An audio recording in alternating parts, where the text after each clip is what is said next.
You are about to opt in to Monerotopia, a show for the Monero community where all are welcome to join. From noob to maxi, no matter what bags you hold. Just sit back and relax to the sweet sounds of Monero's latest progress. Or if you're feeling inspired, join us on stage. Remember, the only thing that can stop Monero is a false belief that it can be stopped. And if you want to win the revolution faster, we recommend you remove your XMR from all custodial exchanges immediately. Warning, voting accidents are common around here. Don't forget to properly secure your private keys. Monerotopia starts now. All right. Hello, good morning. Good morning, good morning. Scrambling as usual. Scrambling as usual, but we always manage. Do we? Cheers. Cheerios to our Cheers. viewers out there. Cheers to our little behind the scenes producer over here. Oh, yeah. Sonia. She's in the zone. In the zone. She doesn't really care about us at the Watching. moment. So how's it going? She loves when we do these shows. She gets to watch TV without interruption. Watch YouTube without interruption. Well, no, she's watching Netflix right now. So, That's Netflix, okay. So there you go. There you go. I hate when she watches that crap. Yes, but kids love it. Kids love it. Yeah, they do. So how are you? How was your week? Good. All right. I got my favorite shirt on today. Of course. Oh, I have my tank I don't know top. if you guys I'm can bringing see, that. I've wear it often. Lost my Can you even see it? Oh. keys in a boating accident. It's Did you? definitely one of my favorites. So yeah, let's quickly give an update here. Yeah. Monerotopia. It's Yeah. like right around the corner. Yes, it is. It's right around the corner. Well, first we have our wedding. Yeah, which is next week, guys. Our show will be live in Puerto Rico, so stay tuned. During the wedding, we're doing it. Yeah. Doug will be the only one. I should surprise you with speaking it. that. We should Hurt stream it you. live. I will hurt you.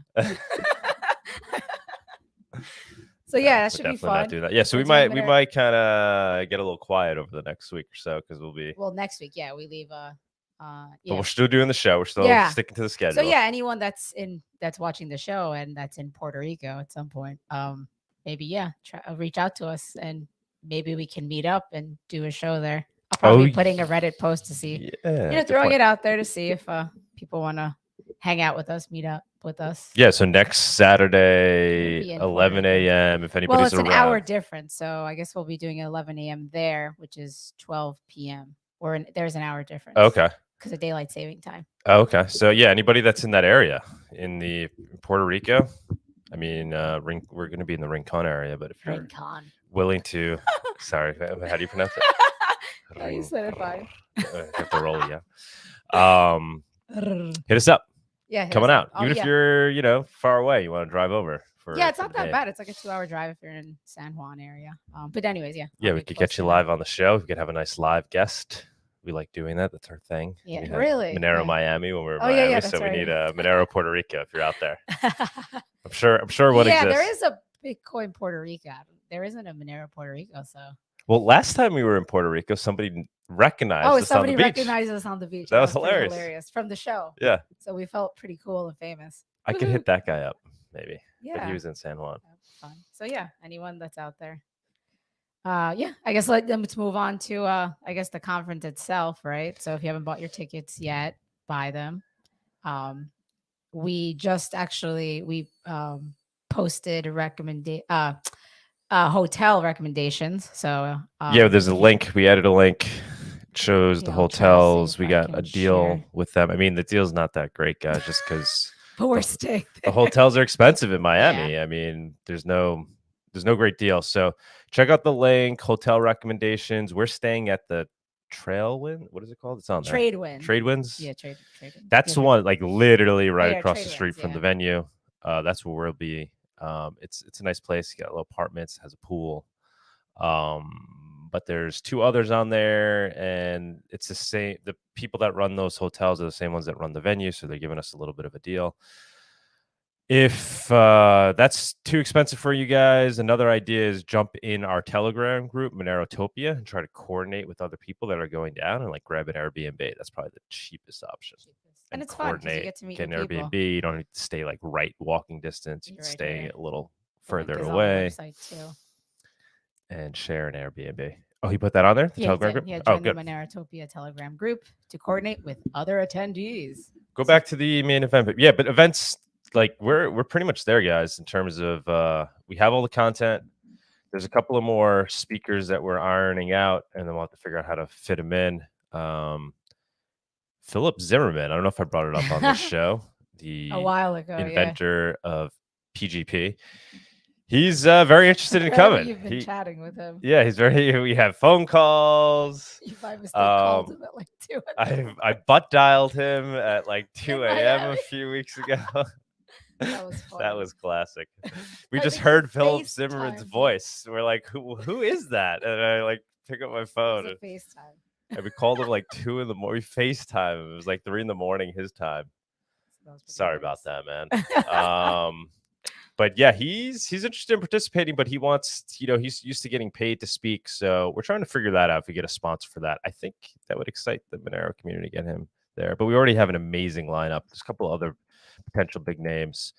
So we're there with the speakers. We're there with the vendors. Although anybody else wants to do any vending, hit us up. Free of charge. We're not like charging vendors. We just want you to come out there. You just have to sell your stuff for Monero. We have a couple of good ones up there already. Hit us up for that. And so, yeah, missing really the last piece is just having an amazing crowd. So buy tickets, spread the word. If you want to help us out, the best way to help us out is spreading the word on Monerotopia, getting people to come. There's going to be a ton of people in town for Bitcoin. Spread the word to those people. Anybody with half a brain that's in Bitcoin would want to check this out as well. And yeah, and if you want to help us out behind the scenes, please do reach out to at Monerotopia@ctemplar.com. All right. So let's keep it moving because I know people have to. Yeah, but time is limited, right? Yeah, unfortunately, I see. We have our price report, Mr. W, but it looks like he's not on just yet. Okay. So I guess we'll just move on to the guest segment. I guess, right? Because yeah, have you been? Let's do guest segment. Alrighty, let's do that. The Monerotopia guest segment is sponsored by Cake Wallet. Store, send, receive, and exchange your Monero and Bitcoin safely on iOS and Android too. Cake Wallet is open source, and you always control your own keys. All right. Well, I guess we actually have 2 guests today. Yeah, we do. You want to get all right, we'll do one at a time. We'll do it one at a time, so we'll have the suspense. Ooh, who's next? What's going on, man? Hey guys, how's it going? Good. How are you? Thanks for joining us. Yeah, doing well. It's a bit late here down under. If you can't tell by my accent, I'm Australian, so yeah, it's about 3 a.m. here, but I stay up late, so it's fine. I gotta say, now that I'm seeing you in person, I think we met years ago at a Monero party that we threw in New York. Yeah, I remember that one actually. Yeah, how's it going, man? Yeah, really good, really good. That's right. All right. Yeah, we were there as Loki, but we've changed our name since then. We're now called Oxen. Yes. But obviously been in this space, like in the Monero ecosystem for like 4 years now. So been a significant amount of time working alongside Monero people and getting to know them. So it's good to be on the show finally. You want to give a quick explanation of Loki and Oxen and Session and how they all relate and what exactly it is you're working on these days? Yeah, so a lot of people would have heard of us under the name Loki. So that was originally a fork of Monero and still is to this day. Pushed quite a few commits upstream that are in Monero source code now as well, including IPv6 support for Monero as well. Now we're kind of working more on some of our ecosystem applications and diverging a bit more from Monero. Basically focused on building this second layer out on top of the Monero, or on top of the Monero source code called the service node network, which allows us to build other applications on top of that layer. So we're building an application called Session now, which you might have heard of as well if you're in the privacy ecosystem. And that's kind of built off this second layer of nodes that we run from, essentially something that's a modified version of the Monero source code. Yes, Session, definitely have heard of it. Actually, the guy that I bought my custom-made Monero miner off of added Session to it as well, to the computer. So Nice. I'll start messing around with that. You want to quickly explain how it works and maybe how it's different than some of these other, end-to-end encrypted chat messaging systems? Yeah, so there's kind of three larger components to it. First, it doesn't require any phone numbers. So the messaging applications that people mostly rely on in the anonymity community tend to be Signal and Wicker and apps like these, which tend to require a phone number or an email address. We wanted to steer away from that as much as possible. So we just use a public-private key pair, which counts as your identity, and you can send people and encrypt messages for people based on that key pair. It's called a session ID. Second, we onion route all of the network traffic that goes in between your phone or your computer and the network, which obviously hides your IP address from being linked to the messages that you're sending.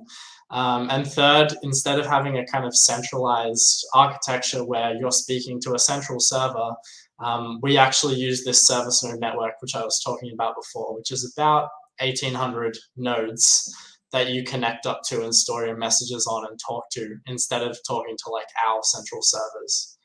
So those are kind of the biggest differences between us and say something like Signal.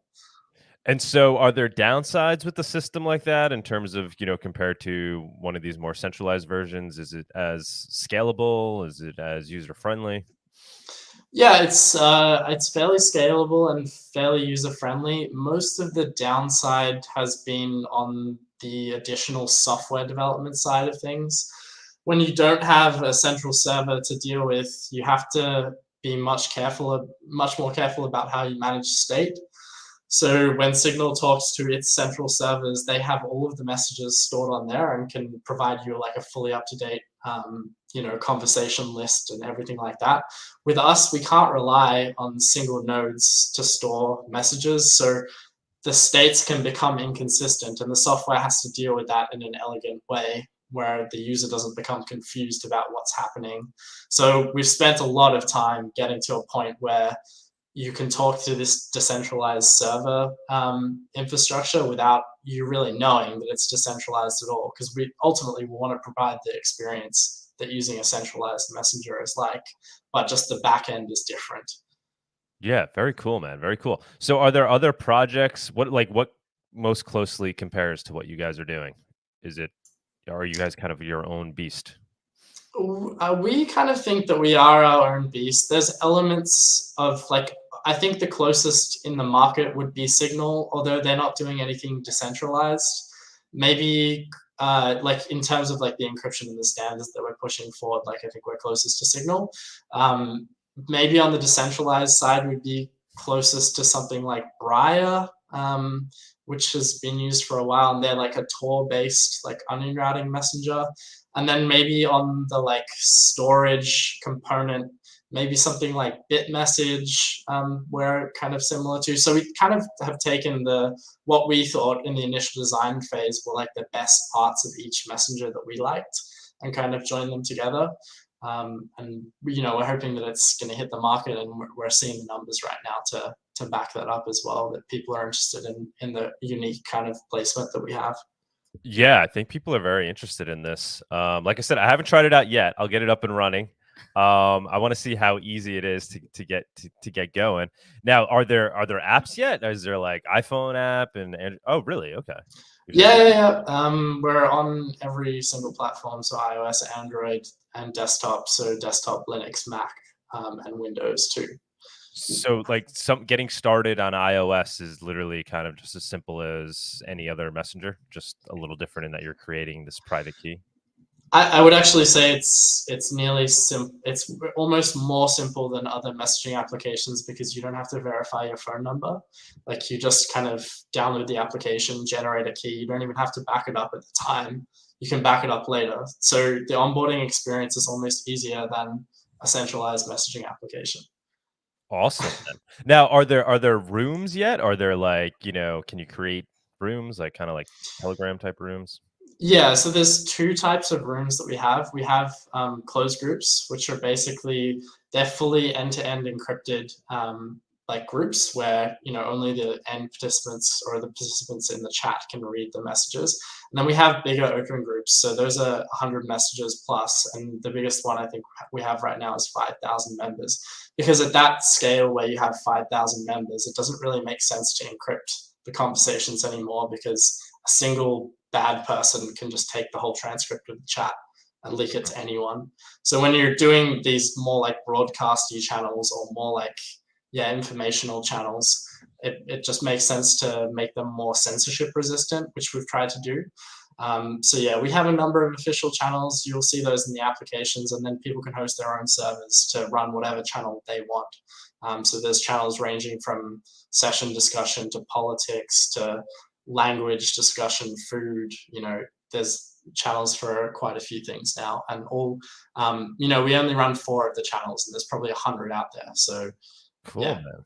So I guess we got to get maybe we have to do our Monerotopia channel over there. We're just starting to get some momentum in our Telegram one, but we'd love to help push this initiative, get people over there. Totally. Yeah, that's awesome, man. You coming down to Monerotopia? I'm not sure yet. Like the restrictions in Australia are still like up in the air. I mean, they have opened the border now, I think, and hopefully I'll be able to get back in. But I don't know exactly what they're going to do with the Omicron stuff that's been going on. You know, Australia's always been like pretty strict on border restrictions. But hopefully I can get there. I don't think there's any legal impediment right now. I'm just not sure. I haven't looked. Yeah, maybe we could get you involved though somehow. I mean, obviously, I love what you guys are working on, and I love your Monero roots. So yeah, let's talk more about that offline. We'd love to see if there's some way we get you involved in Monerotopia. Yeah, totally. I think most people in Monero kind of already know about you, but it'd be cool to kind of team up a little bit with that and show our support of Session, what you guys are doing. Very cool. Yeah, awesome. Should we? Let's go to the price report. We're gonna jump to the price. Can you stay on for a little bit? You got some time? Yeah, definitely. All right, cool. Okay, yeah, cool. Stay on. We're gonna jump on and do the price report. The Monerotopia price report segment is sponsored by Local Monero. Avoid using KYC exchanges. Buy and sell Monero directly for fiat, peer-to-peer. All right, Mr. W. Hello. Can you hear us? You cannot. Hello? Mr. W. Mr. W, you there? I think he was setting up and then he's there. There we go. Hey, what's going on, man? What's up, guys? Thank you for joining us. It's been a hell of a week, huh? I know. No, man, it's just really crazy. But the charts actually look better this week than they did last. Okay, yeah. Tell us what's going on. I was baffled by the fact that, you know, the market bounced back as hard and fast as it did. Same. Yeah, we were expecting some lower prices over the course of this week just because all the craziness that's going on. But markets held up very well, and I think the privacy coins held up well because, again, there's just this slow kind of learning curve playing out as far as the different assets inside of crypto and what each one can do, use cases and that kind of thing. And privacy is definitely starting to get more attention and will. In my opinion, over the coming months. So this is a good start. You know, I think if we look at the daily chart right here, we have the lows from back in January, and then we had a lower high here, which kept market structure bearish for another run to the downside, which we saw last week. Although here we have on this 8 candle, you can see the 8 above, which signals that as far as this indicator, the TD goes, that we're close to a bottom. And so in this candle formation right here, this rejection off of these lows. So we created new regional lows right here below this low, but it got rejected right back to the upside. That's typically a very bullish sign. And this could be what's called a Wyckoff spring, meaning this is the ultimate low of this whole cycle right here. Possible, not guaranteed, but certainly possible. And now we follow up that candle with a blue SCMR reversal signal, indicating that price action is saying that we could have a sustainable reversal back to the upside here, at least on the USD pair. So we hit 132, and I was saying for TCV between 130 and 150 was probably where you wanted to be active if you felt like getting into a trade on the long side. And that turned out to be right. Now we're back at around 160. hitting a little bit of short-term resistance, but the count here is flipped back to green. Volume is looking better here. If we look at money flow, we've gone slightly positive with a little uptrend, which is nice. We have a big, nice MACD bullish divergence here. You can see we had lows here, and MACD, the histogram here, went down to about -9, -10. Here we have a lower low on this 8, like I said, but we only got down on MACD to, call it -4 or 5. So that's a bullish divergence, indicating there's some hidden strength there. And we also see that in the momentum oscillators here in RSI. See, here's your January low. Here's the low here on RSI, which is a higher low. That's bullish. So next level we'd be looking at is about 170. That's the falling 50 SMA, and then 185, which is where we have old resistance dots right here. But in the scheme of things, this really looks like a pretty clean double bottom, again, with Wyckoff spring. And so we have everything we need really right here to create a sustainable bottom. I doubt that we just, like I said, rip to the upside, over the next few days, but over the next couple of weeks, I'll be looking for upside here. If we look at the weekly chart here, we see another nice bounce off of the 200 SMA like we saw here. That sparked a little rally, but this was still on a red TD count, which is bearish. So we had a rollover here, but now we have a green one. We held the 200, nice, what we call a hammer candle right here, which typically indicates a reversal, and a blue SCMR reversal candle here, which we need confirmation on, but this looks better than the bottom did back here. So over the coming few months, barring any kind of crazy macro stuff, I do think we get a pretty decent rally here, and we see that in money flow has been positive through this whole thing, meaning that on a longer term time frame, larger players are accumulating right in this demand area. So again, I like this area. I think it's possible, again, if we get something crazy like Russia goes into Western Europe or something like that, then you probably get a shot at 100, 120. But ultimately, I think we're very close to cycle bottom here, and we can start building a base to move up higher on the USD pair. So yeah, that's a good point. I'm thinking there might, right, there could be some another major event, right, related to what's going on in Ukraine that pulls us back to, obviously nobody knows, but certainly. That's possible. And I would view that, given the reaction we saw last week, I would view that as a huge opportunity, because obviously the market, at least the market for cryptos, seems to be accepting whatever this news is, no matter how bad, pretty well. Mm-hmm. How about like they come out and say sanctions, kicking Russia off the SWIFT network, right? Because that's something we've heard that's being talked about, hasn't happened yet, as far as, right? I don't believe they moved to that level yet. No. What do you think the effect on the market? I think it would be somewhat delayed. I mean, you might even have an initial reaction to the downside, just because there's going to be this narrative of, oh, Bitcoin, Monero, crypto is being used by this, essentially what's being treated as a rogue state. And so you might have just some initial kind of traditional finance reaction like that. But as the market realizes that it's an avenue for not only Russia, but any country that's kind of in a position to be sanctioned by the West as an outlet, to survive, I think when the market prices that in over time, that's hyper bullish. So, I think it would kind of be the same thing with another attack or another, invasion or something, where you have this initial just gut reaction of the markets, everything, stocks, currencies, everything to the downside. But then as people start to digest and process what's happened, like happened on Thursday, Friday, with the market just ripping to the upside, people start to go, wait, crypto is actually something that, has a very strong use case in geopolitical situation like this. So I would stay bullish, and I would use dips on panics to continue to accumulate. Yeah. Honestly, cool, yeah. I hate to say I'm hoping for another little dip, because that would probably mean something bad happened. But it would be nice to see something where we could pick up some more cheap coins. Definitely, and I mean, I think typically when we see turns in the market, like, we've had, it's been months and months and months of bear market action. Right at the bottoms, right when things are turning is when you get everybody that wants the dip, so when it's scary and everything's going down, everybody's scared to buy. But then when you get, you kind of sense you're getting close to something in terms of a bottom.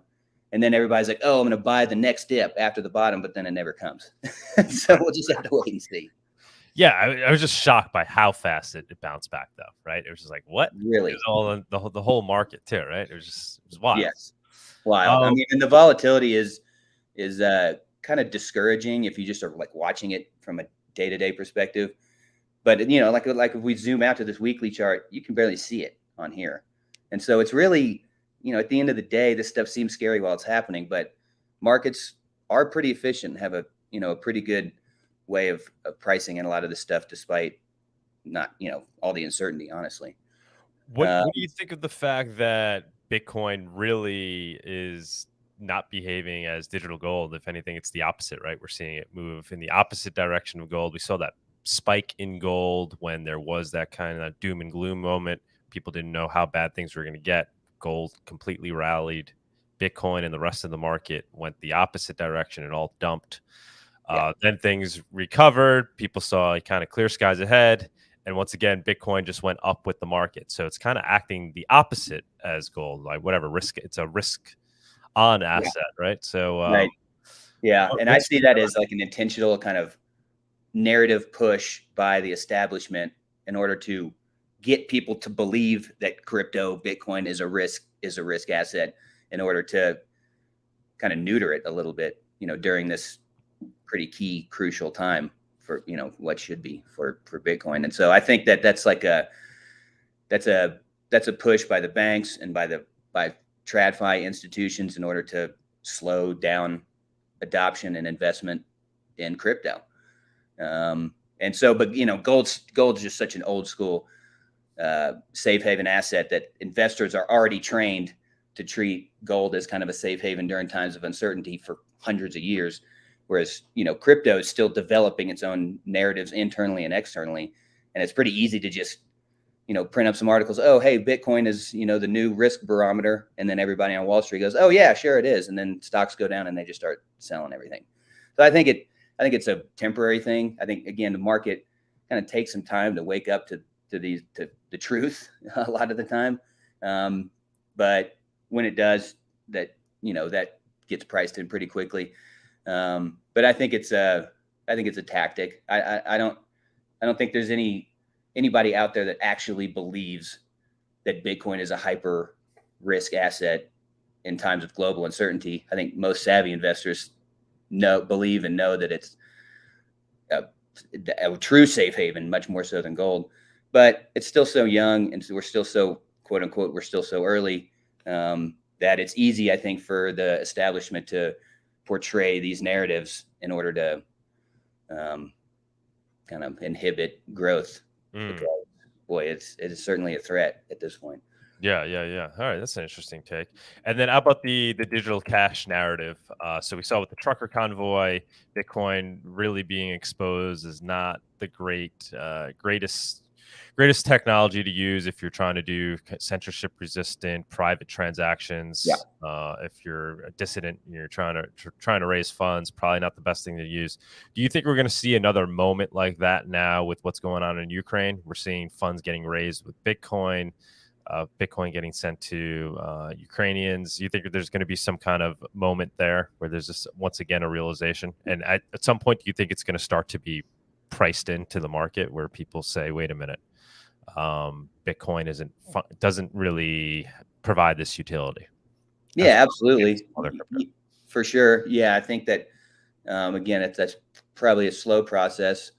But yeah, I think one of the main things I think that why privacy coins and Monero in particular have had a hard time catching a real sustainable bid, despite all the reasons, you know, geopolitically why it should, is because a lot of investors are still, unfortunately, super scared of regulation, of just like outright bans of privacy coins or banning of non-custodial wallets, or, you know, just a number of government actions when, you know, it doesn't make a lot of sense in that, you know, crypto is meant to thrive in that environment.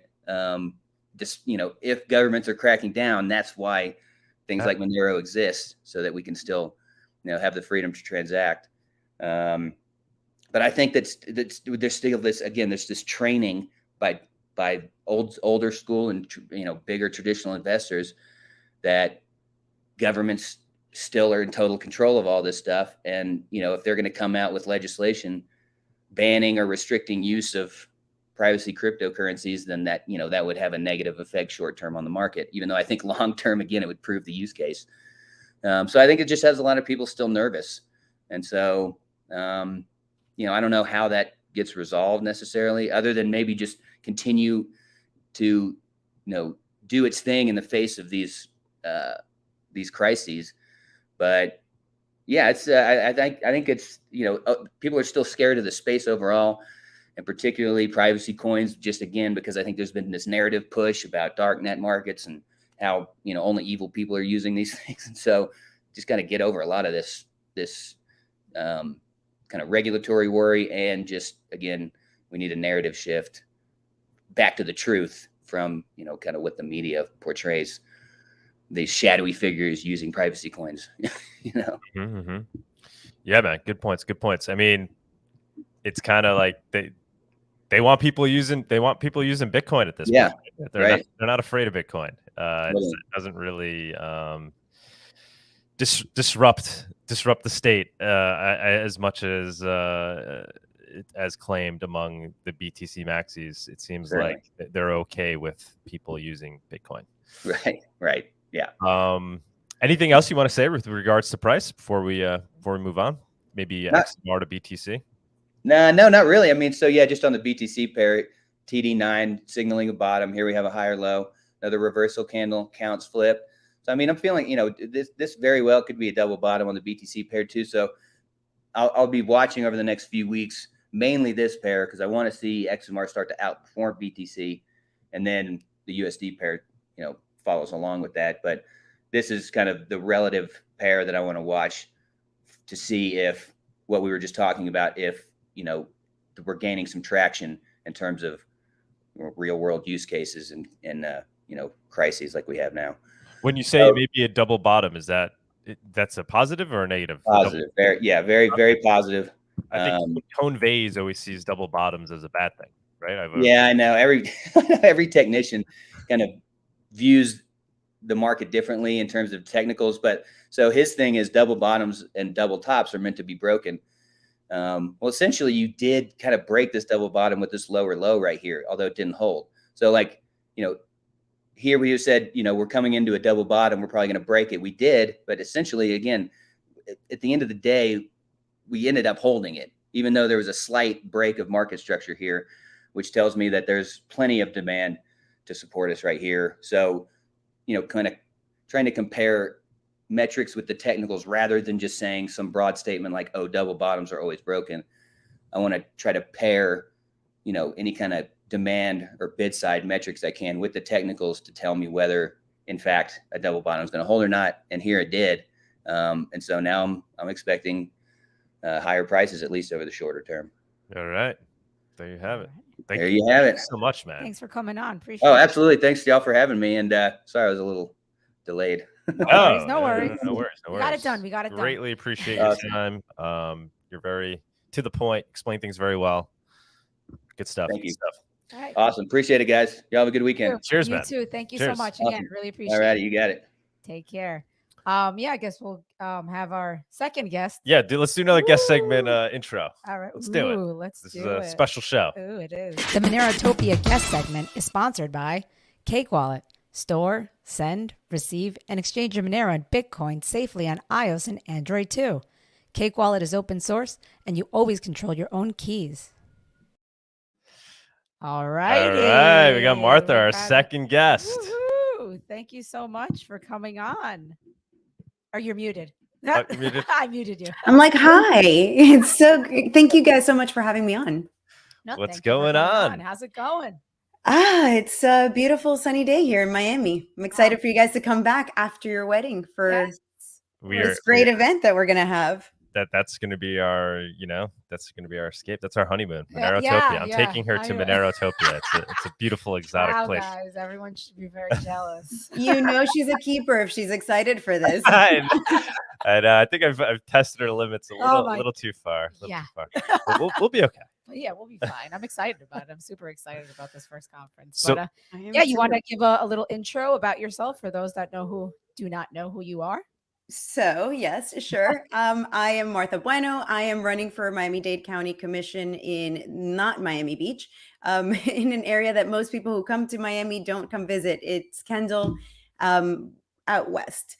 And on top of that, I am working on my mission to free Cuba by giving them Monero, giving them a privacy coin, giving them a way to defeat their government using money that the government just can't control. Right on. Yeah, we should say so. Martha is going to be our opener at Monerotopia in Miami. Where's the clap? Where's the clap? I don't want to touch the ball. Wait, chance it. Listen. All right. Super excited. We met her down in Miami a few weeks ago when we were at the Bitcoin. What was that? The North American Bitcoin Conference. Somebody's like, you got to talk to Martha. Shout out to Erica. Thank you. We went out. We had lunch. We were blown away. Miami, Monero was blown away as well. I was a bit smitten, I think, as well. But we're super excited to have you. Super excited to have you. I think you're the perfect opener for Monerotopia Miami. You want to tell us a little bit more, like what your involvement is with the local Cuban community and what's been going on with the Bitcoin conference? I know there's some controversy there. There is happening down the block from Monerotopia. Yes, and actually, you guys just brought up the hotels. I am going to be booking myself into one of these hotels because as things are holding right now, the ability to get onto the beach is in question. And so what's happening? So before I even get into what's happening with Cuba and whatnot, the Bitcoin conference announced at the beginning of February, on February 3rd, that they were bringing in Eric Garcia Cruz, who to speak about a platform for Bitcoin called Cuba Pay. Or not for Bitcoin, but it uses Bitcoin. So they were really excited to bring this gentleman from Cuba to speak about a platform that is supposed to revolutionize Cuba or something, right? That's the goal with all cryptos, is how are we going to impact the people that live there? Well, it turns out that Eric Garcia happens to be a secret agent for the Ministry of the Interior in Cuba. So he is a legitimate government agent, to say the least. I have video of him himself saying that he has 3 years of training as a sub officer, which is basically a non-commissioned officer, somebody from, the secret police, the people that track Cuban citizens and give this information to the Cuban government. And so what a lot of people don't understand about Cuba is it's legitimately a dictatorship. It's been that way for 63 years. We're talking about brutal repression. We're talking about right now there's 55 children in jail between the ages of 13 and 18 years old. And they were put in jail just simply for protesting their government. So not only is this gentleman coming to Miami, but he is somebody who has been involved with repressing their people. And then on top of that, the actual application itself is just horrific on every level. I don't understand what the Bitcoin conference is doing. And so the reason why I'm saying that I think it's going to be a problem to get into Miami Beach is because of our history here in Miami. So first, let's start off that Miami is the largest Cuban diaspora in the world. There's well over 1 million Cubans here in Miami. And on July 11th, when the protests broke out in Cuba, here in Miami, a lot of people decided to organize by blocking the expressways. This was in support of Cuba. Now imagine when people are really starting to become aware that here in a conference in Miami, we're going to have a legitimate communist who has been responsible for death and, hurt to a lot of our people. This is not going to end well. I know that the Bitcoin conference is aware of what I've been saying, and I also am aware that they believe that the reason I'm putting this out there is because they think I wanted this attention for myself. which is kind of funny. Anybody that knows me knows that I don't really like public speaking. So the fact that they think that I want to do this to bring it out and get a spot on their stage or whatever. And I'm not even the one pushing this. This is coming from the Cuban community themselves, from a lot of influencers that have a reach. I am not one of them. I am just the one who translates, from Spanish for the more American population. So it's funny that I am the face of this, but nonetheless, it is very true. Eric Garcia is coming. And so how is it a bad platform?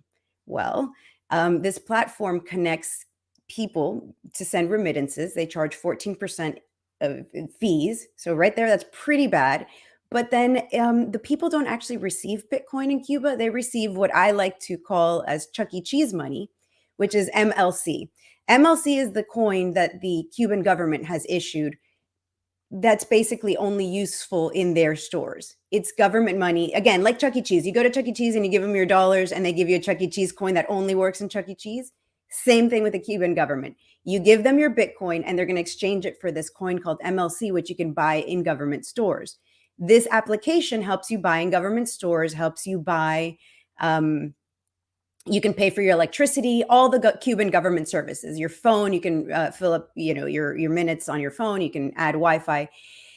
Why is this a big deal? Well, Cuba just changed their laws. Their law 143 now says that if you receive a remittance, you receive money from someone outside of Cuba and you speak out against the government in any way, shape, or form. Again, dictatorship. So people really, anything you say can and will be used against you.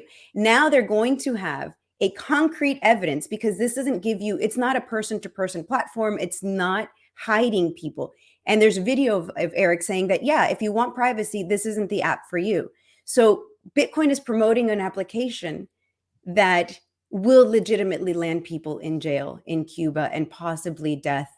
So, I mean, I don't understand what they're doing. It pains me because I am I don't want this conflict. I don't want it in my city. So what's going on? I don't know. The hypocrisy is ridiculous. I mean, this is what annoys me so much with the Bitcoiners and the BTC maxis. You have guys like Alex Gladstein from the Human Rights Foundation who's out there. He's talking up Bitcoin as this tool for, saving all of humanity. And I'm sure he'll be one of the guys at this conference now saying how great it is that Cuba is adopting Bitcoin. Meanwhile, it's potentially, from what I'm hearing you say, having the opposite effect. It's really the centralized app that they're going to try to, onboard people to. And it's really going to be no different than, a Venmo, if not worse, in terms of being able to surveil people that use it. What is their argument for why it is a good thing? How are they saying, what is the positive? How are they selling it? What's the... I wish I knew. And it's funny that you bring up Alex Gladstein. It is my understanding that this guest was invited by Alex Gladstein himself. Not surprised. Not surprised. We go way back with Alex. We met him at the Magical Crypto before he was anybody. He was right. He was... Yeah. He was just feeling out the scene. He was feeling out the room that day, and he had no interest in us. He had no interest in Monero. He wanted to go talk to Peter McCormick. We're like, well, you're all into the human. You should come talk to us about Monero. It's doing what we think you want crypto to do. Absolutely. I mean, there's so many reasons that Cuba should adopt Monero. Just the ability to mine it, just the fact that it's actually a price point that's obtainable for Cubans. And the privacy part of it, that's the most important part, right? We can't say, in a dictatorship, it's not like in America. It's not like here where you have some level of protection. Look at what's happening in Canada. I mean, there's no way to possibly even pretend that the Cuban government having your information won't be a devastating thing for the Cubans. So it blows my mind that of all the people, of all the Cubans doing things with cryptocurrencies, this is the guy that they're going to bring. And I mean, again, there's video of him saying, I was part of this, Cuban regime apparatus. And the crazy thing about it is he didn't have to go there. So people are like, well, but you're forced to go into service in Cuba. And yes, you are. You're forced into 2 years. He even explains that he didn't want to have to clean war tanks and he didn't have to want to stay up at night watching the equipment. So he chose of his own free will to go into the Ministry of the Interior and learn cybersecurity and learn espionage. And then he continues on to say in this video that's out there, I will be putting it out later today, I believe, as well. I'm translating it for everyone. But he also says, I am not going to reveal state secrets. Says it plainly on this video. And it's like, okay, so that means A, you have state secrets that you could reveal. And B, you're not a whistleblower. You're not somebody who's taking back, what you had to do with the Cuban government. You are going to continue to operate. And every Cuban that I've spoken to, particularly attorneys that are knowledgeable in Cuban laws, they say that once you get into this is like the mafia. There's no getting out. He's not asking for political asylum in the United States. He's intending to go back. And then furthermore, no other Cuban can do what he's doing. So he's claiming that he's not part of the government, yet the only people that can leave Cuba to come for a conference are people that are part of the Cuban government. So just everything about this is terrible. And I don't know why the Bitcoin conference people are doing it. And I don't think they understand the ramifications. Yeah. I'm a little worried about our conference. I'm not going to lie, because we're right next to their conference. And well, we're the Monerotopia. We're the island of hope next to it. We are. So everybody better get on that beach before people start shutting it down. I mean, I don't want this. Again, I don't want this to happen. People still need to get to work. People need to get to hospitals and, take care of their kids and do stuff. If we block the streets, if Cubans block the streets, I say we because I'm a Cuban, but I have no intention of being a part of this or, that's not my gig. But we blocked the expressways here in Miami during rush hour for days because we were supporting Cuba on the island. Again, I mean, just knowing what has happened here in Miami and the way we feel about Cuba, 63 years of a brutal repression for everyone that has had to escape Cuba, people that have lost their family members, people who have come on rickety rafts. I mean, it's just the amount of insult that inviting this person to this conference is. I don't think they've understood it. And so why they're backing Alex Gladstein in this, I'm not sure. I'm not sure what his deal is. I'm not sure why, because again, he's a Human Rights Foundation guy. So what does that say about all of this? Why would he bring somebody who's going to potentially cause a lot of harm to people on the island? Did Alex Gladstein respond to you at all on Twitter? Was there any conversation? No. He never does. No.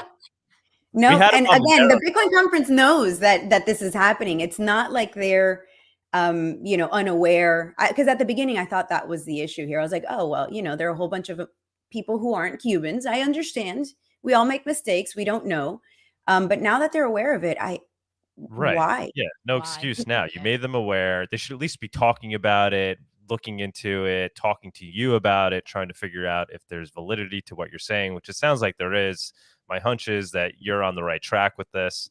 It's awesome that you're doing this, that you're out there exposing it. You're on Twitter. You happen to have a huge following as well. So it's not like you're Joe Schmo and just sending out a tweet. Like you're getting traction with it. So this could be a really interesting moment. This could be one of those kind of pivotal moments where people's eyes start to open to the fact that, Bitcoin has some flaws with regards to its, transparent ledger. Here's a perfect example where, you may, the downsides of people adopting Bitcoin as opposed to something like Monero, especially in the way you're talking about if they're looking to use a centralized app. So I think you're doing a great job. What we've seen in the past is Bitcoiners, everybody, they just somehow ignore it and they contort it and they twist reality, just like we saw with the truckers. Like, oh, we're seeing in real time Bitcoin fail as digital cash. People being completely put in danger and harm's way because they use Bitcoin for the purposes of funding dissidents. And yet, what do Bitcoiners take on it? It's like, well, it's unconfiscatable, right? Sure, they were able to see all the transactions and people might be, but they can't come and take away that Bitcoin. Like, what, guys? Like, what are you talking about? So who knows how it's going to play out? I'm hoping maybe this is another chip away and you open up some eyes with this. At least people, the Cuban people in Miami, I guess their eyes will be open because they're already thinking along these lines. So that's good to see. Those that are already possessed laser-eyed Bitcoiners, I mean, good luck. Good luck. I don't know. It's going to take, unfortunately, it's going to take more than this to turn something. I don't think it's the Bitcoiners. I think that, like most of us, we go about our lives and we don't necessarily know all these intricacies unless you're Cuban, unless you've lived through this. Most people just generally don't know or don't care. It's not to be honest, most of us pay attention to what's in the news that day. Cuba's just not in the news. This has been going on for 63 years. So, it's easy to see how this can get lost in the weeds. I get that part. So it's not the Bitcoin itself. It's the Bitcoin conference, which was put on by Bitcoin Magazine, that I have this issue with.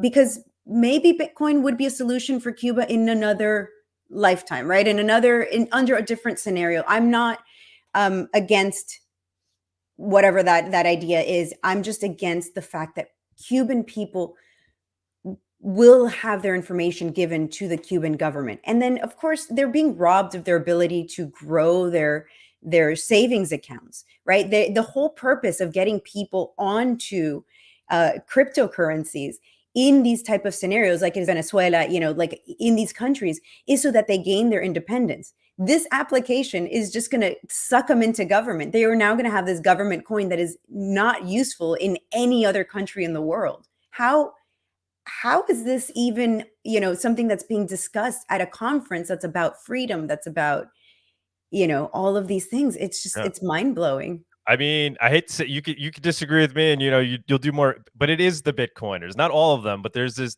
set of BTC maxis, right? And so the conference is just one example of it. And like we said, it's the Alex Gladsteins of the world. It's these, and they have a very large platform. They're very influential. These are the guys that have the ears of the Congress people in the U.S. and state leaders around the world. They're listening to the Alex Gladsteins of the world, who are out there talking about Bitcoin and how it can be used in all these great ways, when it has this fundamental flaw that has the potential to take liberty and power away from the people and give it to the government. And it's being sold as the opposite. And I was a Bitcoiner myself at one point too, but I mean, once you really start to understand it, you can see how it can be misused. Maybe Bitcoin should be used for something else. Maybe we want governments using Bitcoin, right? So then we can track and trace how they're using their money. Like, sure, that's great, but for the people, I think we want them using something like Monero, so they have cash, they have the ability to transact freely without censorship, without surveillance. And Bitcoin is just not the solution for that. No, absolutely not. And I think, Monero is that solution. Again, when you're trying to protect people's identity, when you're trying to protect them from this regime that is all knowing, all powerful on this island, nobody can do anything around the regime. They actually call it a funnel economic system. Everything ends up going back to the Cuban government. And again, they have a history of killing, murdering their people. It's not like this is a unfounded, scare tactic of some kind. There's over 6,000 documented cases in Cuba of people being put up against a wall and, facing the firing squad. This is not some just obscure idea. So this is something that is absolutely life or death. It's life or death for us Cubans. And this is happening in Miami. Again, the largest diaspora of Cubans. You can't find a bigger group of Cubans outside of Cuba than in Miami. So if you wanted to insult us on purpose, this is how I would do it. This would be like the thing I would do to insult Cubans. Be like, you know what? I'm going to set up a conference in your city and invite your number one enemy. I mean, they could have just invited the president of Cuba, the Canel, and then that just would have been like a big, like the biggest FU to Cubans. That's the only thing that's missing here. Well, they could come hang out at Monerotopia. I don't know how many of them we could, but it would sure make it a hell of a party, right? Oh yeah, for sure. Anybody who's against the Cuban regime, come hang out with us at the Monerotopia. Like, we're gonna have such a good anti-communist party happening. Exactly. Martha, thank you so much. We got to move on with the show, but if you could stick around, please do, because then we're going to open it up to the audience and have other people come on stage. If you can stick around, please do. Absolutely. Awesome. I'll be here. The Monerotopia weekly news segment is sponsored by IVPN. Use a VPN to help prevent your online activity from becoming a permanent record. iVPN encrypts your data and DNS requests so your ISP or mobile network provider cannot monitor or log your online activity. Purchase an iVPN service today anonymously with Monero. Alrighty. All right. You can skip that Reddit one. Go to the next one. Could Bitcoin be Putin's economic savior? That's unlikely, experts say. So this is kind of like one of the top stories when you Google Bitcoin right now. It's this idea that if Russia is sanctioned to the degree maybe where they kicked off the SWIFT network, that they'd start to use something like Bitcoin. It's interesting, right? Nobody knows how this is going to play out. Ultimately, what this article is saying is, and you have experts chiming in, like from chain analysis companies, Elliptic, saying, well, it's not likely because Bitcoin is completely traceable. So for them to use something like Bitcoin to avoid sanctions, probably not the best idea. So just another example of where we're seeing, Bitcoin maybe not being the tool to use when you're trying to do something covertly, even on the level of a state trying to avoid sanctions. Obviously, we're not saying that's necessarily a good thing or a bad thing, but it shows that Bitcoin doesn't function well as digital cash or for these purposes. It's interesting to see this being one of the main topics right now. What the article does talk about, though, is maybe this idea that Russia would start mining Bitcoin, right? So if they're sanctioned to the degree where they're sitting on all these energy reserves and the world is no longer buying it from them, although we haven't got to that point at all. In fact, I think the opposite is happening. We're still Russia is still supplying tons of energy to a lot of Europe. But if we get to the point where they try to cut them off to that degree, maybe then they would turn on their Bitcoin miners. That's interesting. That's an interesting take. Maybe they would turn on their Monero miners. Who knows? But once again, interesting to see this week Bitcoin being in the mainstream and people maybe starting to realize that it is traceable. I think mainstreamers read this article and they go, "Oh, didn't realize that. I thought it was completely untraceable." So once again, it's getting hammered again and again in mainstream media that Bitcoin is transparent. Next story. This is basically the same thing. Did I give you any others? There was a couple of links in there. Yeah, this is it. This is the second one. Bitcoin donation. Okay. This just talks about more in terms of SWIFT. If Russia unlikely to turn to crypto if SWIFT is sanctioned, is basically what I just covered. I think that's kind of the major story of the week with returns to crypto and what's happening in the world. There was another one that I gave you. Oh, okay, you have it. Go to the next one. So we're talking about. Oh, I'm sorry, I'm on a different screen here. Yeah. That's why. That's the confusion. Okay, so we're talking about Bitcoin, potentially crypto being used to avoid sanctions. Now, the other potential use case is for donation. So just like we saw with the truckers last week, now people are sending Bitcoin donations to the Ukrainian military to support them. How is this going to play out? I don't know. I mean, I think it's dangerous. I think it's dangerous. I think it's great that you can click a button and send the money. You can't stop people from sending. But now the information's out there, right? The dots can be put together. You can potentially see who sent what to who. You could see who the donors were. You could see how the people that received the funds, where it's being funneled to. Doesn't seem like the best tool for people that are essentially fighting a revolution to be using, exposing where the money is coming from and then how they're going to be using it and implicating potentially who the funders are, who's receiving it. So we'll see how this plays out. We saw how it played out with the truckers. It didn't play out well at all. So right now it's being touted as this borderless and censorship resistant tool. And we all know it's not the best tool for that, guys. So I don't know why people, why are we doing this? Why are we endangering people? Why are we telling people to use Bitcoin for these purposes and not Monero? So it's the same story as last week, just a different, same theme, different story. I was Googling or searching Twitter to see what the most popular tweets this week were that were Monero related. One of them was actually mine. So Bitcoin is not digital gold. It is flawed digital cash that was rebranded as digital gold in an attempt to give it a purpose. Real digital gold will evolve from true digital cash. That's my take. I think we saw it this week with Bitcoin. It acted in the opposite way of gold. It acted as a risk on instead of a risk off. So get gold rallied when there was fear in the marketplace. Bitcoin tanked along with the rest of the market. So it's not really there yet in terms of acting like gold. I know we had Mr. W saying, well, maybe that's because, there's certain people that don't want it to be perceived as digital gold. So they're pumping it. I don't know if that's the case. All I know is it's currently not acting as digital gold. It's acting the opposite.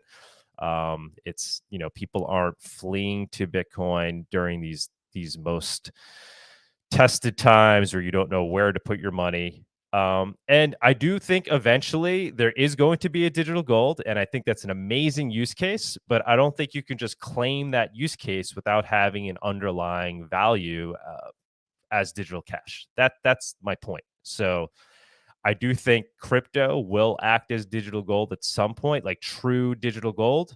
But I think to just claim that something is that without it first providing the utility of digital cash, I just don't think it's going to function that way.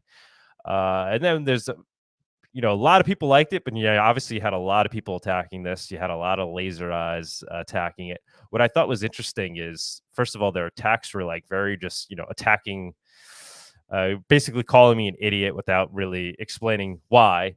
And when I would check their profile, most of them were like 2020 accounts, laser eyes, 2020. And more recent. So it's like you have this like all these new BTC maxis that aren't thinking things through, that are just out there, that are just trying to pump Bitcoin without thinking twice about what it is. And this tweet really exposes it. I mean, there's just tons of these like 2020 laser-eyed Bitcoin maxis attacking me without saying anything of substance, just like basically calling me an idiot for making this point. But yeah, this is the way I see it going down, guys. First, we need something to prove itself as digital cash, show that it has a base utility of that, and then from that, it will grow in value and start to act as a real digital gold store of value. Is my take. Kevin Watt, who's also going to be a speaker at Monerotopia, he's going to be one of the morning speakers as well. He's going to give the real Monero maxi speech. He's perhaps more of a maxi than even I am. I think he does a good job at conveying the most maxi point of view. Russia has 2,300 tons of gold. If they had Bitcoin instead, each of their UTXOs would have been blacklisted and unspendable. Bitcoin is not digital gold. The true digital gold will be Monero. So, agree with that or not, it's maybe an extreme opinion, but we saw what happened with the truckers. And now we're going to see what happens with the donations to the Ukrainians. We saw what happened in the market when people were moving towards gold and moving away from Bitcoin. So I don't know, guys. I don't know. I feel like last week we learned that Bitcoin really doesn't function well as digital cash. We're learning it again this week, potentially with the Ukrainian donations, although we haven't seen the negative consequences of that. And now we're also learning perhaps Bitcoin isn't the best form of digital gold either. I think we need to create digital cash before we move on to claiming something is digital gold. Is all we got? That's all we got. All right. Now let's move on. Viewers on stage. It's the Viewers on Stage segment. It's that time where we invite you, the viewers, up on stage to comment on anything you've heard so far today, ask the guest a question, or maybe talk about one of the news topics. Come on down. All right. Hello. Anybody else come on up, join us on stage. I put the link in I'm looking at comments here. Somebody said Lightning Labs is featured on the World Economic Forum website. I heard that. That's pretty interesting. That's kind of scary to see. Martha, I see you shaking your head. Did you see that? Did you see that news story? I actually just looked it up because I was not aware, and that's very interesting. How would we tie that in, though, is the question. It's definitely an interesting. Well, the fear is that, the powers that be, those that supposedly would be most disrupted by something like a true crypto, are actually embracing this technology, Lightning Labs, basically embracing the Lightning Network, which is the second layer built on Bitcoin. So any Bitcoiners will tell you, Lightning Network is going to turn Bitcoin into digital cash. And it's the only way to create digital cash is by building a second layer on top. But those of us, there are a lot of us that don't necessarily see it that way. They see Lightning as potentially being more not truly decentralized, essentially being traceable in ways. And so here we have the World Economic Forum supporting Lightning Labs, which created the Lightning Network. And so you have to wonder, why are they okay with something that's supposed to essentially be disruptive to the things that they essentially believe in? So it's like, it's just an indicator, right? It's like, why are they okay? Why are they okay with the Lightning Network? Is really all that's saying.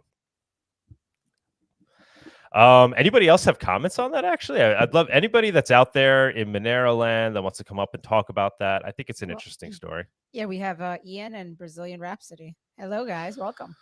Hello. Hello. How's it going, guys?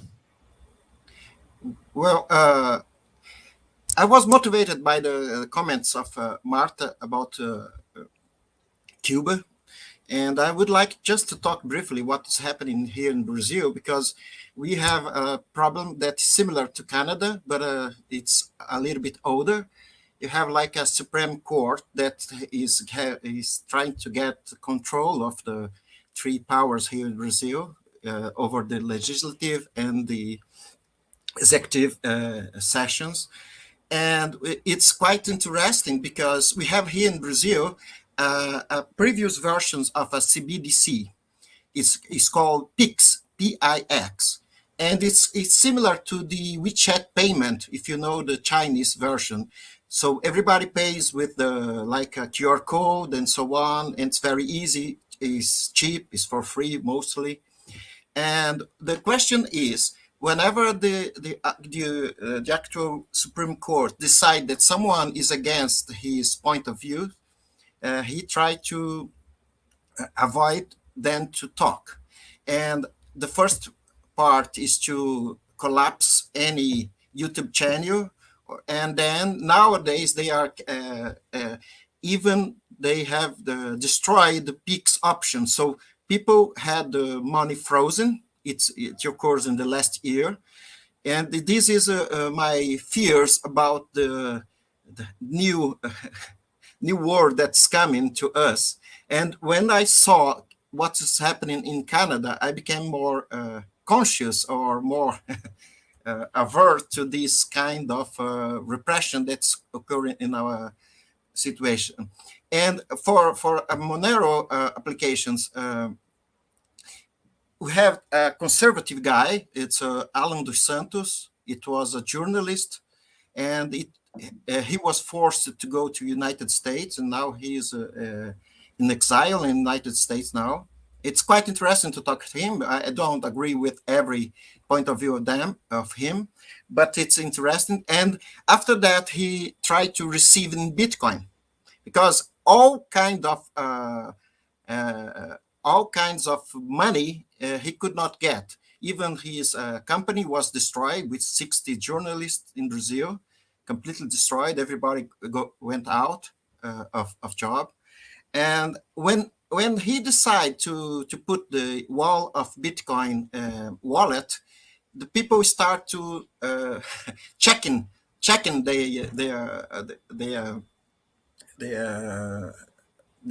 public address, public keys, and then start to avoid and tainting these public keys. It's quite interesting. I myself have a use case of Monero. I have some other journalists here in Brazil that I have some affinity, and I'm trying to motivate them to accept Monero. I could get one guy could accept. He accept all kind of cryptocurrency, but not Monero. And I have some issues with it because he replied to me that, well, it takes a long time to search for all I decided to explain to him about everything, cake wallet and so on. But the update on the cake wallet is an issue that you have to overcome. But in Brazil, it's very risky to support any kind of journalists here. It's very risky. And now in Canada, it's the same. So for that reason, I could not put my face on the comments here. But and for that reason, I cannot send any kind of cryptocurrency for anyone. I'm not a cryptocurrency guy. I just use cryptocurrency to buy my VPN and to support some journalists and some people, some YouTubers and so on. But I'm you are a cryptocurrency guy. That's what cryptocurrency guys should be. You're somebody that's actually using it for its purpose. You're not just speculating on it. You're not just trying to pump it. You actually use it as digital cash. Yeah. So this is the reason that I enter on stage. I'm sorry that I could not open my face because the political views here in Brazil are being. It's a nightmare to be against the wave. Yeah, no, thank you for coming on. Yeah. Thank you for coming on, man. Greatly appreciate your take. So do you see people's eyes potentially opening, more people doing what you're doing and trying to use something like Monero for purposes of well, I am on some Telegram groups here that we discuss a bit about it. There is some issues, you know more than me about the issues inside the politics, inside the Monero community. It's another layer of nightmare that you have in every country in every aspect, but you have to be together.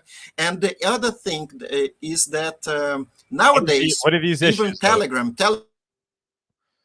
What are the issues though that you're talking about in the Monero community? I'm just trying to understand what you mean by that.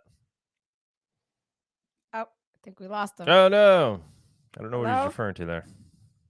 I guess, Ian, you want to say hello? I guess we'll wait till... Hello, everybody. What Marta was talking about really hit me because I agree we need to give people Monero for adoption. There is no better incentive than financial incentive. If we say to people, download Cake Wallet, you will see it's a really good technology, they really don't care. So if we pay them, they will discover a new technology, and there is a cost to having new quote-unquote customers of the technology. And I wanted to ask Marta, how do you intend to distribute Monero to Cubans? You are muted. You're muted. Sorry. Second time the show, guys. I'm sorry. No worries. Listen, I'm not the tech one here, okay? So without disclosing too much, there are plans in the work to get computers into Cuba so that people can mine. And then there's also plans of possibly donating. Cubans can have access to the internet through VPNs. They can have some access. They can do work outside of Cuba through the internet. What they can't receive is payment currently. So Monero would allow people just the ability to send and receive it, would allow them the ability to work outside of the Cuban regime. So there's many different things being worked on.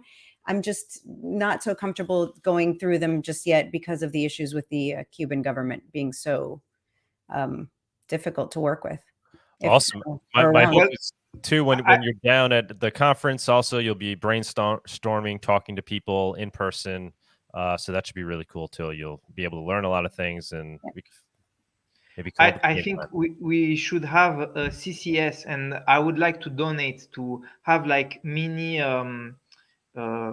business cards where we would have wallets that we will give out with a price that would be like a ticket lottery, you know, and give it to people. So we should maybe have a CCS for that.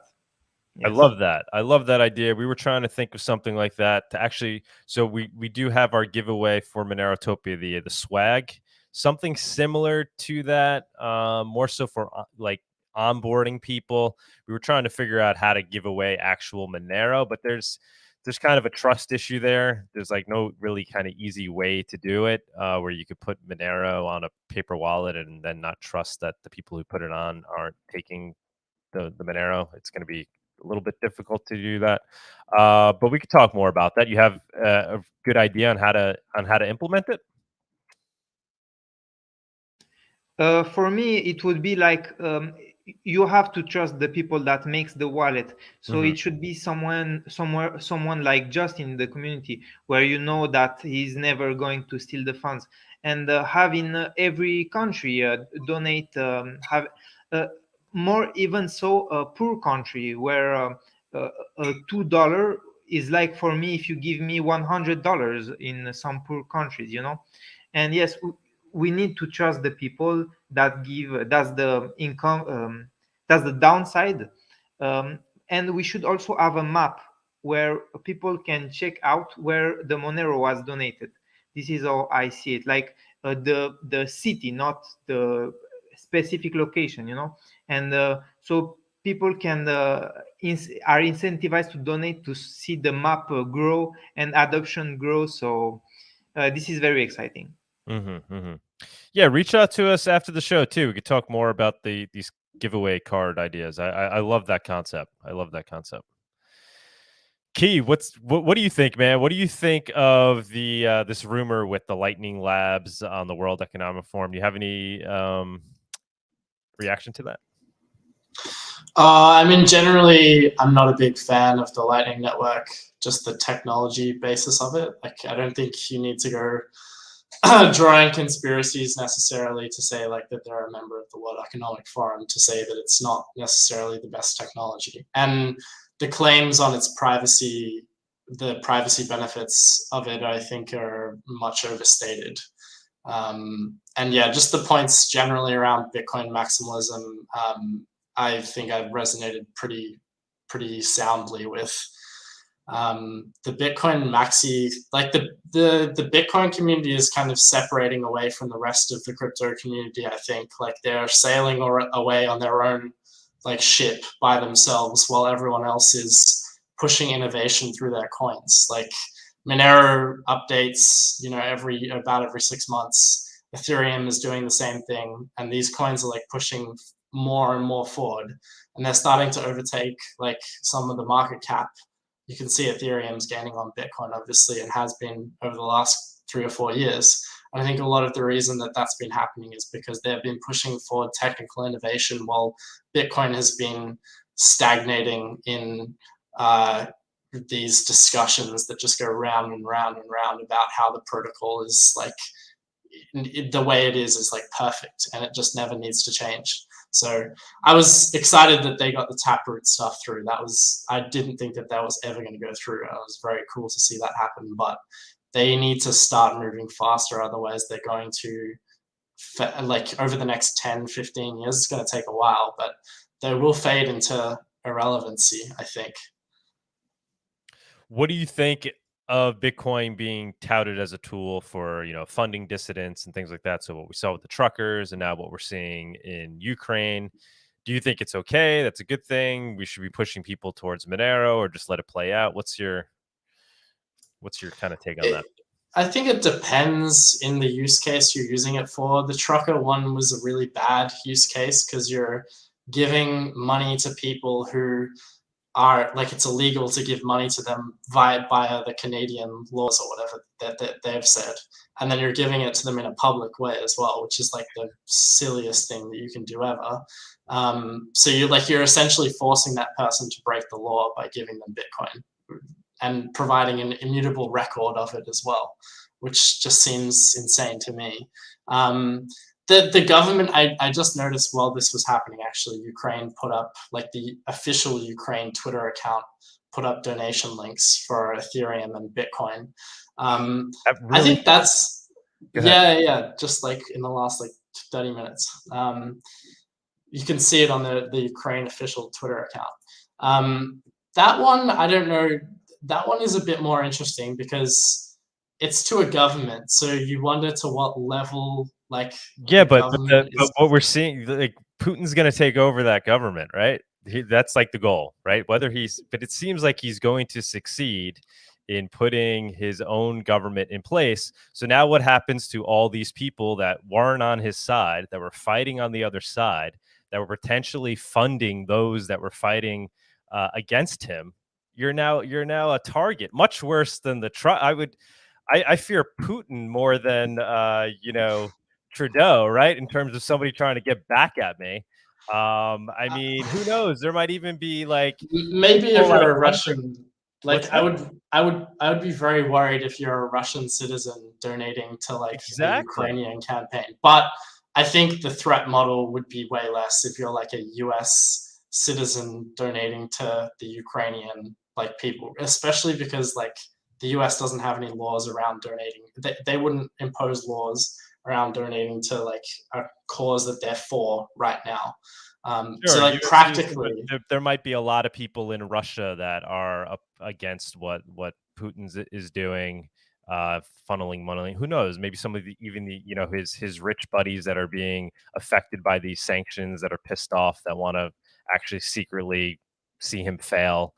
I don't know. It doesn't seem like the best tool to use for those purposes. But the thing is, like, I'm not being a Bitcoin maximalist here because I don't ascribe to that philosophy, but Bitcoin does provide a really nice way to be able to donate without having to like put all of this KYC information in necessarily, like, and it does provide an easy way for people to make those payments. So it does provide that to an extent. Obviously, there's all of the other information that's necessarily linked to addresses, especially if it's coming from exchanges. But I think there's a middle ground here about recognizing your threat model. I would certainly say that people in Russia should not be donating to these campaigns, or people who feel like Putin has influence over them should not be donating to these campaigns with Bitcoin and Ethereum. They should be finding other means. But I think if you're in a fairly safe Western country, which is against Russia in this effort, it's like the risk profile is fairly low. But then it's the distribution of those funds too, right? And then who's it going to? And then are you going to be able to see who's receiving the funds? I don't know. Well, in Bitcoin's case, that's a good thing though, like, because we get to see it go to that Ukrainian address, which they've publicly claimed, and then see the dispersions from that address. Right. There's that side of it, but then there's also potentially providing more information for identifying those people who actually are receiving it, connecting the dots when they actually try to off ramp and use it. I don't know.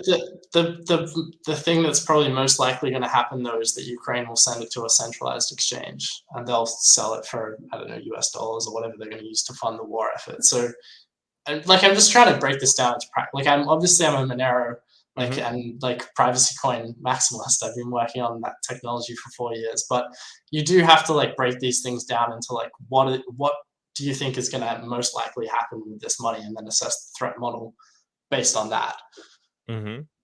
Yeah, no, I agree. I don't know how it's going to play out though, and it's like, so why take that risk?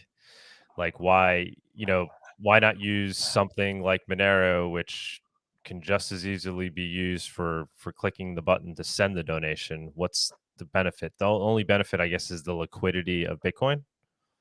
Yeah, liquidity.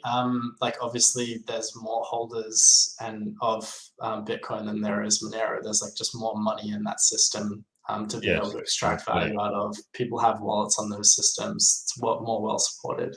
Yeah. But those are all like chicken and egg arguments. If you keep making those arguments, essentially no one will ever see adoption of their cryptocurrency. At some point, someone makes like a conscious effort to like push this forward, right? Like, and get more adoption of one cryptocurrency over another. Exactly. Well, I think at least the person that is in charge and receives all the Bitcoin should at least atomic swap it in Monero, and then distribute the Monero to cash out. In that way, there are no trails left. So maybe we should somehow inform the people that are in charge. Like the Canadian guy, we could have, I think, send him a message, and for us, it was obvious this was going to happen. I don't know. Yeah, the Canadian situation was very sad, and you could see that happening as it happened, basically. Like, yeah, that was hard to watch go down. I don't know if anybody like you know, in retrospect, obviously it was obvious, but like, you know, in the earlier days of it, would we kind of be like, oh, but at least they're using Bitcoin, or not? You know, it wasn't completely obvious that it was going to go south, right? I don't think they would have listened though, even if you had told them. Like there's not to like try to prod these guys too much, but I think like they're half on the side of like wanting to further like human rights and free speech and stuff like that. But then there's another half of them which is like, okay, we need to promote Bitcoin. So it's like these two things are sometimes in conflict with each other, right? Like they want to promote Bitcoin as much as possible, but they also want to promote human rights, but they conflict at a certain point. And sometimes you need to give up Bitcoin to an extent to be able to promote the human rights side, right? Like, exactly. Martha, you got any opinions on this? I'm just listening and learning. The airdrop solution, the cards for Cuba, I think is very interesting. And then as far as Canada, it just keeps proving our point. You need privacy. Like, we could avoid all of this by just being private, by not putting it out there. And I think this is something that just ties back to my issue with Cuba. You know, sure, you can use Bitcoin. Of course you can. But we need privacy because, you know, in the case of Canada, people lost money. But in the case of Cuba, people are going to lose their lives. So, you know, it's just that much more important to be private if you are going to send money to Cuba. And, you know, all of this affects me. Obviously, I have family there, but also I've been sending medicine to Cuba. I'm putting myself out there, but I'm doing my best to protect the people receiving medicine in Cuba. We can't just because we want to grow, like just because I want to grow this organization, I'm not putting people's pictures out there. You have to realize that there's, you know, Bitcoin people want to grow Bitcoin, but this isn't the way. Like, you know, using this scenario and putting people's lives at risk just isn't the way. I'm slightly appalled, slightly just learning and listening. Somebody has a good comment. I think what Gratuitous does, creating a way for people to be paid in crypto or mining crypto, is best for adoption. People then are putting effort into obtaining it, and that creates more incentive. Yeah, that's a good point. So he's saying rather than just giving it away, give them, you know, make it more organic. You know, you're not just giving it away, but they're actually receiving it for some purpose. Good point. Good point. Martha, did we ever tell you about Gratuitous? Or did we ever? I don't even know if we ever mentioned that to you. No, I don't think we did. Yes, we have this company that we started. It was basically to showcase a use case for crypto, Monero in particular. We sell coffee online. We get it from this farm in Guatemala, from Antigua, Guatemala. We went down to the farm. We taught the workers on the farm about Monero, and we gave them their own Monero private keys, paper wallets. And then you can buy the coffee off of Gratuitous, and then you can send crypto, you can send Monero, and it goes to the workers. So you could tip them. You could tip the people that made your coffee. So I don't know. Maybe there's a Cuban use case. I know obviously it's hard to, you can't import, I think, Cuban coffee into the U.S., right? But elsewhere, right? We could maybe get that going for Cuban. I'm sure Cuban coffee is exported to Europe and stuff, right? Yeah, I'm not sure that there's any real restrictions with importing anything from Cuba. I think the real restriction is that Cubans themselves can't farm. So there's very little industry unless it's through the government. And as you can tell, I'm not a big fan of supporting the Cuban government. Yeah, no, it would have to be a way where you get these paper wallets in the hands of the workers. I don't know how it's going down there, but they're producing coffee, correct? Yes, Cuba produces certain industries. Yeah, they do. Right, but again, it's through the Cuban government. So people themselves, like if I had a piece of land, I couldn't farm myself. So I don't know that there's any real way to separate the two. Well, just hear me out for a sec. So it would have to basically be getting the paper wallets in the hands of the workers on the farms, right? Sure. As in tipping them, but we wouldn't be able to connect it with a product that people receive. There'd be no way. Well, you'd have to know, I guess, what like, are they shipping it out to? I would think what primarily Europe is where most of the Cuban coffee goes. I don't know. Yeah, I think the US buys as well. There's no issues with being able to buy from, again, it's just that you would buy directly from the Cuban government. People in Cuba can't ship you stuff from Cuba. It's a matter of working it out, I'm sure, so that we can find something. Again, I think a lot of this would work with maybe not a physical good, but I don't know enough.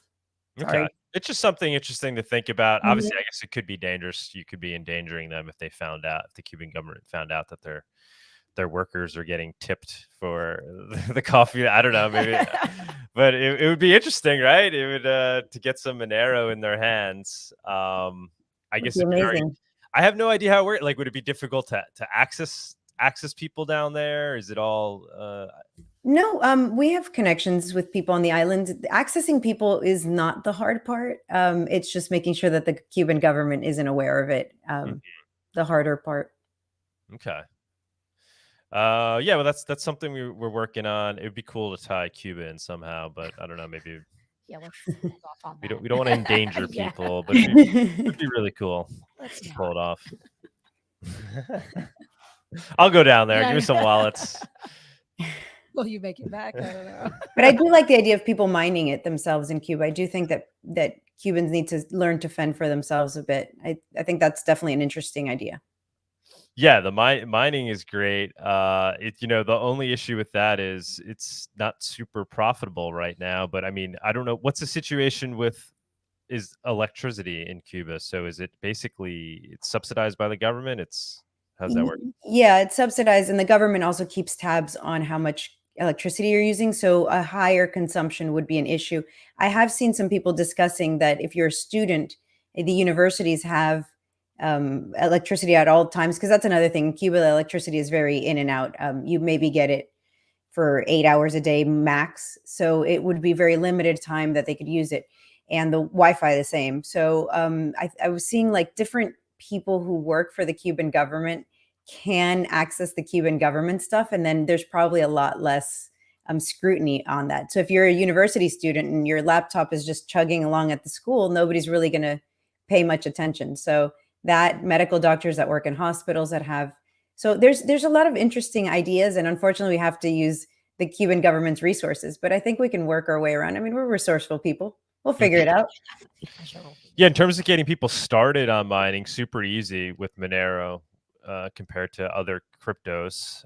Anybody that has a PC could essentially start competing and mining, and maybe actually getting a decent amount, especially if their electricity is cheap, is subsidized.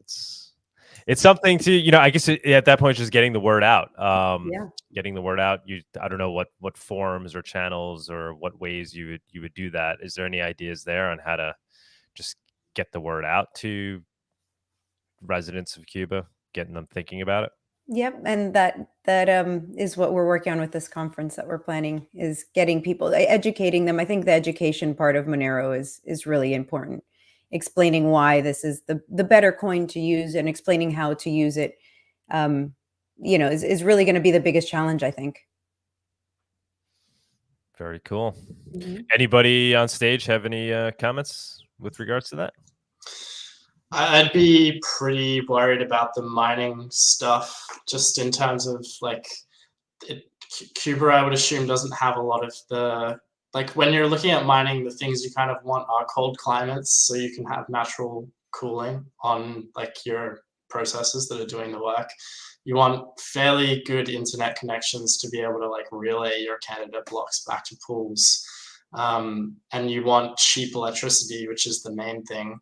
Even I know Monero is a bit different, obviously, because it uses a CPU based farm. It's not ASIC based, but there are massive CPU farms in China and stuff that are just getting subsidized off very cheap electricity from massive excess hydropower.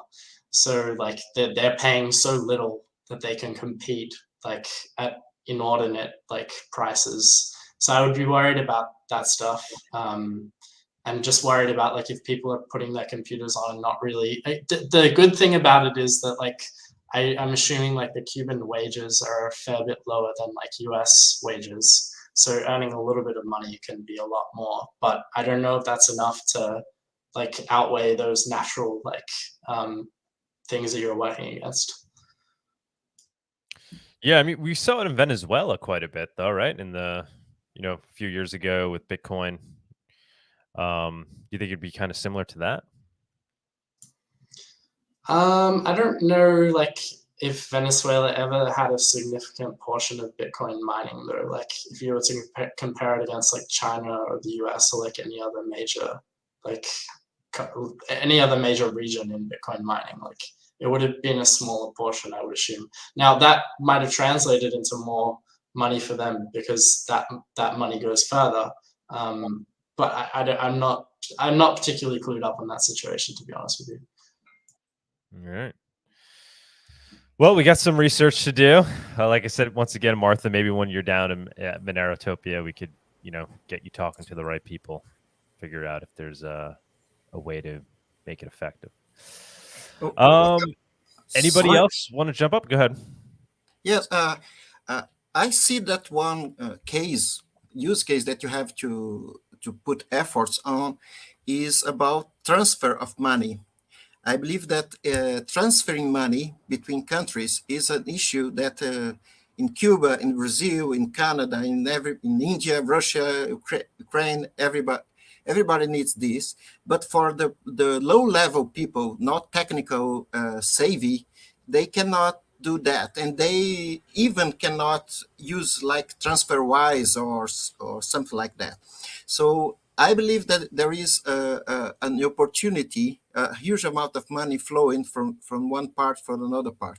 I remember in Brazil that 2-3 years ago, some entrepreneurs here have some issues sending Bitcoin to China and back because it was easier to overcome the bureaucracy of the two countries. Nowadays, I believe Monero has to do this because you cannot use Bitcoin anymore and have some issues. And we are noticing that the huge countries, aside from United States, you have Canada, Australia, Russia, China, Brazil, every of these countries are having some issues with the government trying to control your money, your point of view, your life. That's a point that you have to take aware of. Yeah, so you're talking about remittances, right? So there's this ability. Yes, remittances. Yes, I mean that would be amazing. All right, so something we could obviously easily do one part of, right? So getting it to where whatever the Cubans that are living in the U.S. easily zapping Monero down to their friends and family down in Cuba. But then you got to try to kind of create the circular economy down there where they can then somehow use that Monero, right? That would be the real missing part there. Martha, any thoughts on that? So like we get it to the point where people are using Monero for remittances, just a quick, easy way to send some money back to the homeland to their friends and family. But then what would they then do with that Monero? I mean, obviously then you're talking about trying to build a Monero circular economy down in Cuba where, they receive their $100 of Monero and then they can use it to go buy groceries. Right. So there is a community that is constantly leaving Cuba. Right now, there's an opening where people can leave through Nicaragua. So there's always people looking to sell what they have in Cuba, the little that they do have, and bring it with them when they leave. So there is a community already set up, people who want to, exchange their cash for something that they can then bring outside of Cuba. So there's a very interesting dynamic that we can work with here. It needs to be built. I'm not going to lie and say that it's already ready to go, but there is always people trying to leave Cuba that have cash after selling their worldly goods, and people who have the Monero that want to exchange it for that cash. So there's an ecosystem that needs to be built here, but it can be done. Oh, okay. So that could be where the loop is closed. That's interesting. And then obviously the real winning scenario is where you get it where people are just using Monero, right? So you're not even thinking about going back to cash. I mean, that's the real way to win. You get people here sending their friends and family Monero as remittances, and then they're just using that Monero peer-to-peer to live their daily lives, which is, I don't know what the scene is like in Cuba. I don't know if that's something that would be, they would have to fear for their lives if they're doing that, or if it's something that can just start to naturally evolve and would really be unstoppable. Like any take on that? Like what would it be like if people just wanted to start adopting Monero now, organically started to adopt Monero for their day-to-day living among each other? I think it's going to be actually not that hard. So you have to understand that Cuba's had 3 major currencies. They just removed one altogether. They implemented this MLC currency. Like, Cubans are used to this dynamic environment where their money one day just isn't worth anything, and now they have to use this other one. It's been illegal to use dollars in Cuba for a long time, and yet they've transacted in it. So I think that a better scenario of people that are used to using illegal money and going around the system, I don't think you'll find one. So adapting it and people just exchanging goods with Monero, I think is likely to happen once there's enough people that are on this, once there's enough people using it, I think we'll reach that point. Awesome. Yeah. I mean, that's got to be the goal. Obviously that is the end goal. That's the end goal everywhere, right? That's how we get to a Monerotopia. It's where you can just live off of it. You want to go buy a steak, pay Monero. Which, by the way, if steak in Cuba, but sure, that's a lofty goal. if anybody's selling meat for Monero, let me know. I would love to get that going. I've been looking for that. Anybody that's raising some fresh organic cows somewhere, please let me know. I will happily send you Monero in exchange for you sending me fresh meat. Definitely trying to get that going. Please, somebody, please. All right, guys. I think we covered a lot today. Yes, we're usually an hour-long show. We're at an hour 40. I think it's a good time to close this out. We had 2 guests today, which is amazing. Thank you so much, Martha. Thank you so much, Kee. Greatly appreciate it. Very, very late. We appreciate that. And to our people that jumped on stage, Brazilian Rhapsody and Ian, thank you so much. All right. You're welcome. Yeah. Thank you guys for joining us. I guess we'll close it out. Yeah, close it out. We'll close it out. If you haven't bought your tickets yet, buy them today. That's it. That's really just buy Monerotopia tickets. We'll see you down there. We'll see you in Puerto Rico next week. First, Martha, we'll definitely see you. Kee, maybe you can make it work. We'd love to have you over there. But let's talk offline about how we could, maybe get what you're working on implemented into Monerotopia sessions. Totally. Thanks, guys, for having me on. Yeah, thank you. Yes, thank you guys. Appreciate this. Cheers, everyone. Cheers, and we'll see you guys next week. Thank you to all our viewers. We appreciate your love and support. All right, we'll talk to you next week. Live from Puerto Rico. Live from Puerto Rico. Bye-bye. Bye. Ciao. Thank you for joining us on this week's Monerotopia episode. We stream live shows every Saturday at 11 a.m. Eastern. You can find and subscribe to our show on YouTube and Odyssey, or listen to the podcast on iTunes, Spotify, or Stitcher. Don't forget to follow us on Twitter or join us in the Monerotopia Telegram group. See you all next week.